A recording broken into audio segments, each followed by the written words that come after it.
Hi Libra, this is Jav. Welcome pa sa ating channel. At ito ang inyong Daily Gabay Tarot Reading. Kung naka-resonate kayo, comment down. Kung hindi kayo naka-resonate, ibigay niyo po sa iba kasi general reading po ito. This is for you, Libra.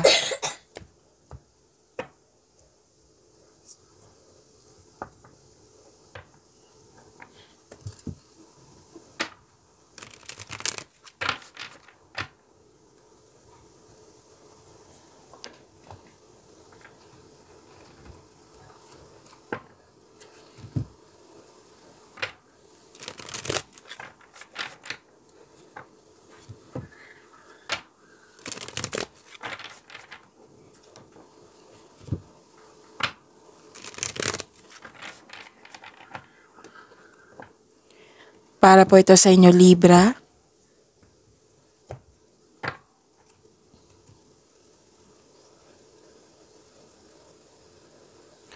Maraming salamat po sa inyong patuloy na suporta at maraming salamat din po sa mga hindi nag-skip ng ads. Gamitin ang reading na ito bilang gabay lamang.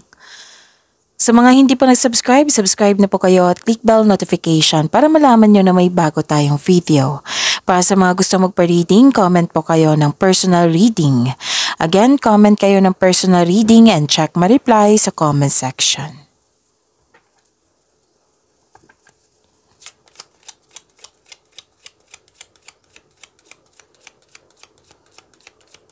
Spirits Guide, mga ganap pa para kay Libra.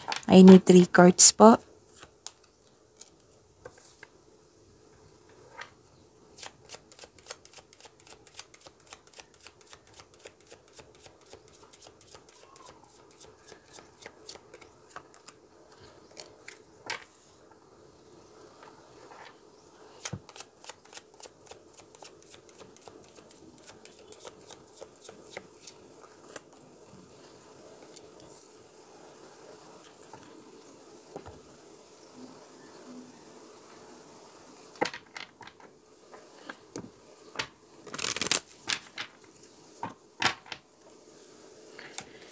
Spirits Guide, Angels, Archangels, Guardian Angels. Message pa para kay Libra. I need 2 cards po.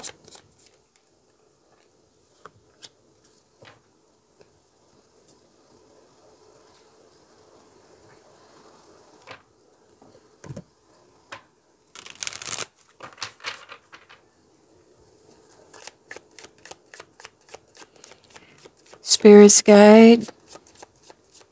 Message pa sa career and money ni Libra.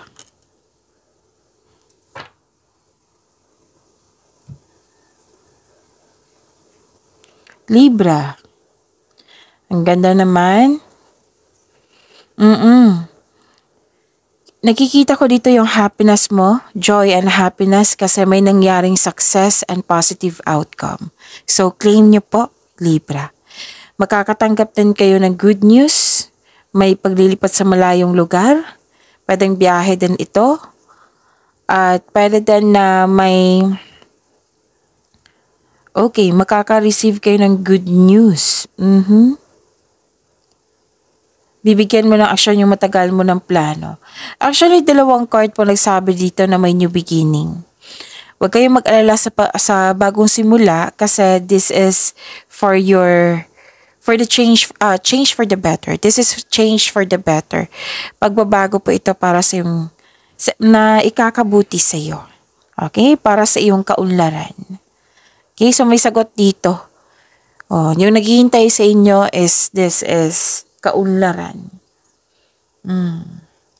So, yun. At may nakita ko ditong this is may ending with new beginning. This is transformation. This is transition. Like for example, nahirapan kasi sa sitwasyon or sa isang tao.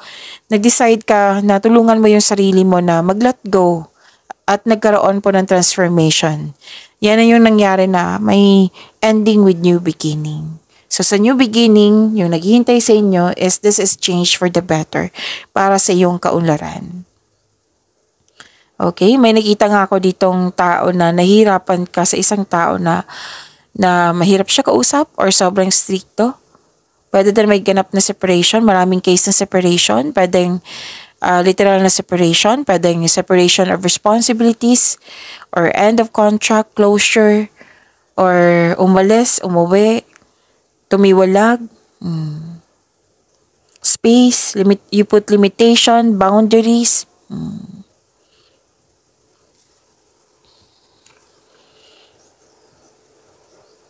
Ang ganda. All is well, sabi po ni Archangel Jeremiel. Everything is happening exactly as it's supposed to, with hidden blessings. Wow, hidden blessings. You will soon understand. Sabi yan ni Archangel Jeremiel. Yung mga nangyari ngayon, yung mga changes ngayon, dalawang card na nagsabi dito na this is for good talaga. Na nakatadhana to. Okay, nakatadhana na may learnings sa mga nangyari po. So this is a hidden blessings. And sabi po ni Archangel Gabriel, wow, creative writing. Make time to write down your thoughts in a journal or pen an article or book. And ang ganda, Libra, fruits of labor. See that? Oh. It's time to reap the fruits of your labor and become rich. Wow, rich gain is here. So claim nyo po. Wow. So this is fruits of labor ha. This is harvest time. Yung tinanim mo, maganda yung pamumunga, nag-ani ka. Yung mga daily routine mo, naging productive ka, at may magandang resulta. Ito yung sinabi ko sa inyo kanina na may positive outcome, na sobrang happy mo. So, rich gain is here. Yaman. Wow.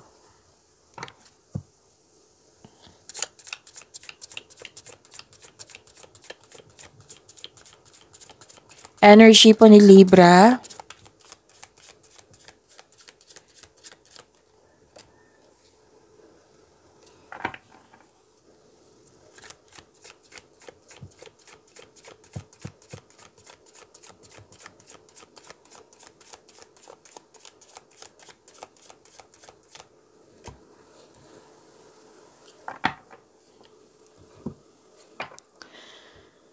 Kung may narinig kayo or may nakita kayong repeating message, yan po yung pinupush ng cards nyo po.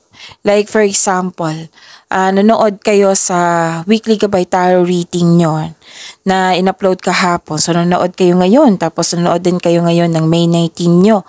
May napansin kayo na repeating message.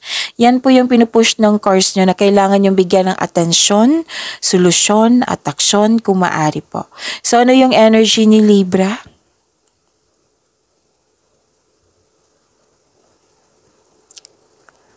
May usapan dito tungkol sa teacher, education, student.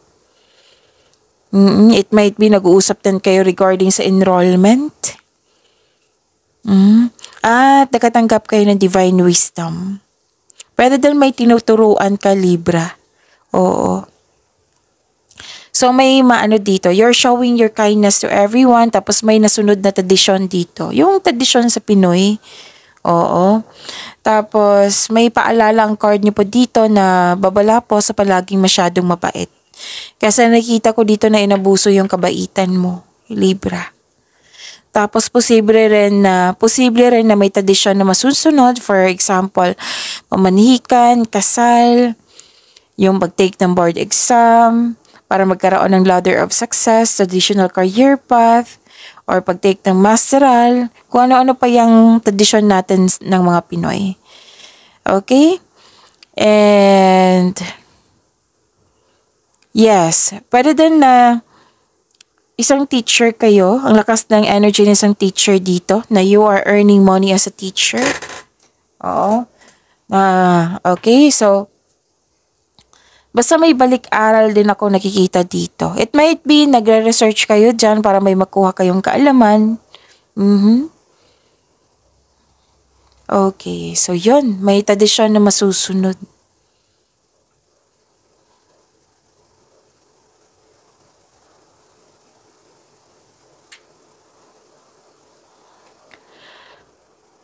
Okay. May advice ang card niyo po dito na wag po daw kayong mag-focus sa kulang. Like for example, sayang yung nakaligtaan kong opportunity, magagamit ko sana ngayon. Kailangan ko sana ngayon. Iwasan niyo po daw mag-focus ng ganyan. Kasi it will create blockages na yung parang nagsasuffer ka. Wag po daw kayo mag-claim ng mga ganyan. Kung may nangyari, then magsilbing aral yun. Wag niyong balikan yung mga nangyari na. Kunin mo lang yung aral na binigay sa'yo. Tapos, yun, magtiwala sa kung ano ang darating. Think positive. Kumbaga.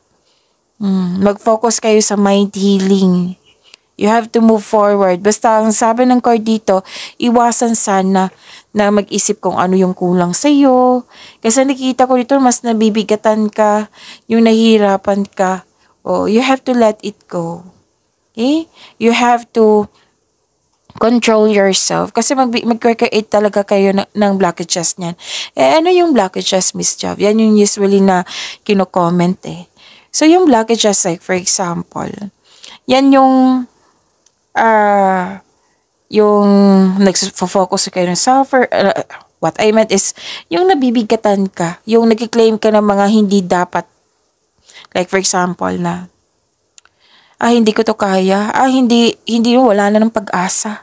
Ganun. Yung mga claim na ganyan, wag po. Kasi mag-create kayo ng blockages. Yung maharang sa mga blessings. Possible to naharang sa mga blessings na para sa iyo. Na, like for example, yung mga delay. So, kailangan mag-maintain ka ng positive energy yung flow of energy mo. How to maintain positivity? Like, magbigay ka ng acknowledgement. Bigay ng ating Panginoon. Bigay na blessings. I-acknowledge mo, mag-pray ka. Na magbigay pasalamat. Or celebrate mo yung achievement, success. Kasi that is a blessings also. Na para maging mas ma-attract mo yung mga positive opportunities sa'yo. Kasi it will attract. Kasi ang blessings is from the universe. That is a positive energy. You can attract this basta ma-maintain mo yung flow of energy mo na may positivity. Mas more on positivity. Kaya sana nakuha mo yung in-explain ko. Okay, so tandaan nyo yan kasi bihira ko lang yan i-explain. So wag kayong mag-focus sa kulang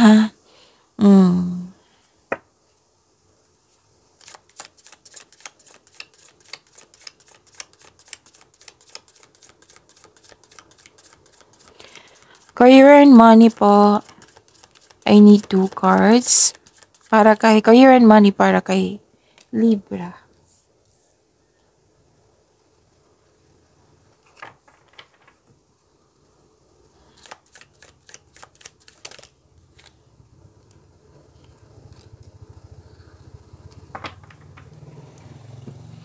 Sa career and money nyo po, habaan nyo po yung pasensya nyo. Yan yung sinabi ng card dito na habaan ng pasensya. Kasi nakita ko dito naging impatient kasi isang sitwasyon or bagay. It might be may hinihintay ka, naiinip ka. Tapos wag po daw kayo basta magdesisyon. Kasi kailangan mo magdesisyon dito eh. Regarding to sa career and money nyo wag yung pina-abrupt. Yung sobrang madali. Kailangan mong pag-isipan na mabuti yung decision mo kung karapat-dapat ba. Yan. Okay naman pina-abrupt. Okay naman yung madali. Basta siguraduhin mong karapat-dapat. Okay? Tapos may delay dito. Kailangan mong hintayin. Sabi ng card. The universe is trying to show you something. Baka may na-miss kang opportunity. Kasi minsan, nagkaroon ng delay, kailangan pang may ma-realize muna bago dumating yon para maggamit natin sa tama. Okay? So, it might be nagkaroon ng delay kasi wala pa kayong konkretong plano, so then do it. The wisdom message is use your time wisely. Huwag kayong mainip. Kasi kung mainip ka, maiirita ka niyan, Posibleng magsabi ka ng mga hindi magaganda na hindi naman sinasadya. So, wag ganun. Okay? So, better na i-attract mo itong delay na ito na dumating na. Kaysa ma-disappoint kayo. O, better to attract this delay. At, gawin mo yung mga yung mga in-advise tong card dito na kailangan may realization, kailangan habaan ng pasensya. Oh. Okay? Kumbaga, kasi may nakita ko investment dito. Nag-grab mo agad na without plan. So, kailangan ng pagpaplano yan para alam na alam mo yung gagawin mo, kung sino yung hanapin mo, kung kailan to magkaroon ng return investment. May naggasta dito, nakikita ko. So, kailangan mo ng pag-isipan na mabuti kung kailangan ba.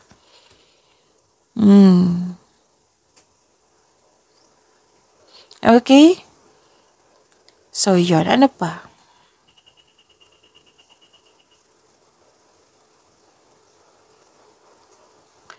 So, may biglaan nga na, dito, pwede yung mabilis to na desisyon or may dumating na opportunity na binigyan mo agad ng action. Kasi nakikita ko dito, naunawaan ko na binigyan mo agad ng action or reaction kasi naka-align to sa passion mo. Alam na alam mo yung gagawin mo.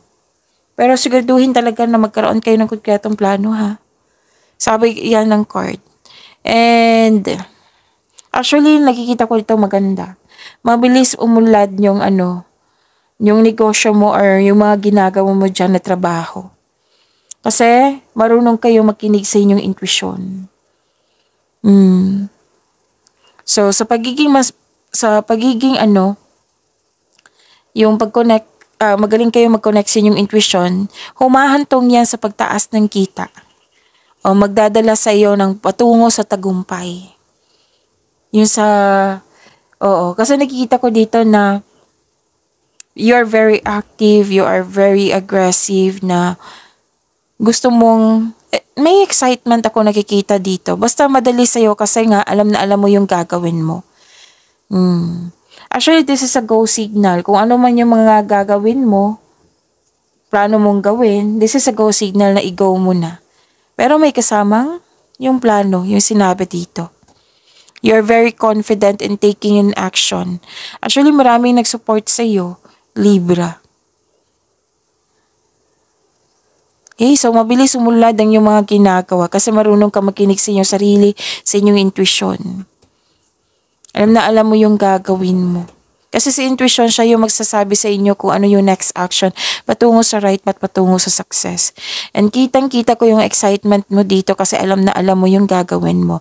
Yung naging masigla ka pagdating ng proyekto na ito or opportunity na ito, naging excited ka, naging masigla ka. So this is very good. Ang ganda.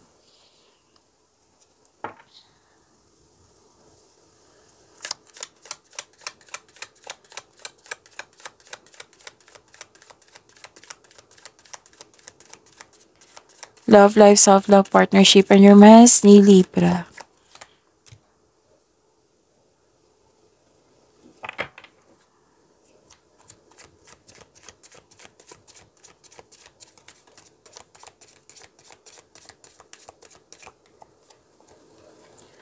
Actually, Libra, nakikita ko dito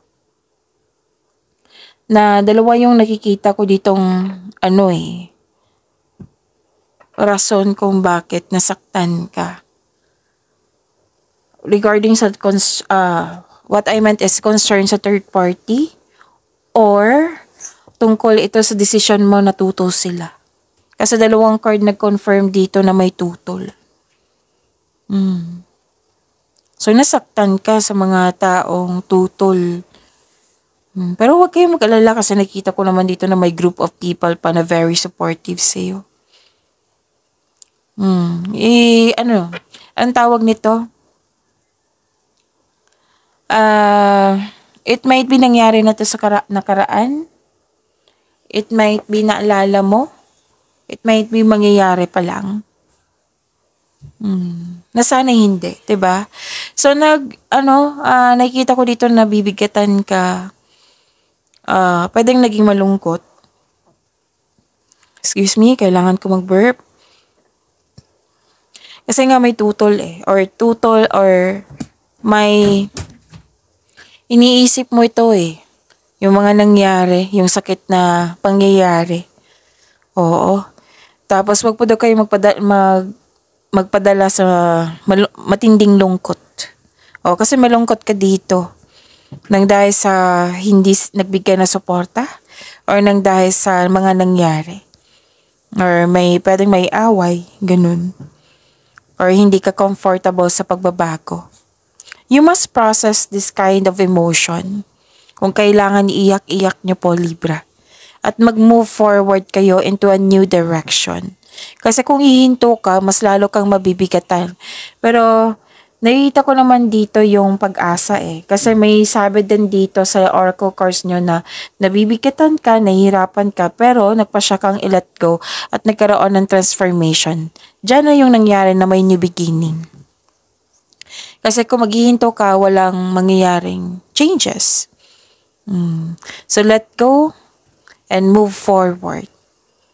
Look to the future with hope for new experiences. Okay? So, accept the fact na nangyari na ito, embrace and let it go, and heal. Okay? Kung may taong tutol, we cannot please everyone. Kailangan natin tanggapin na each of us may sariling opinion, may sariling decision, so we cannot please everyone. Para maluwag.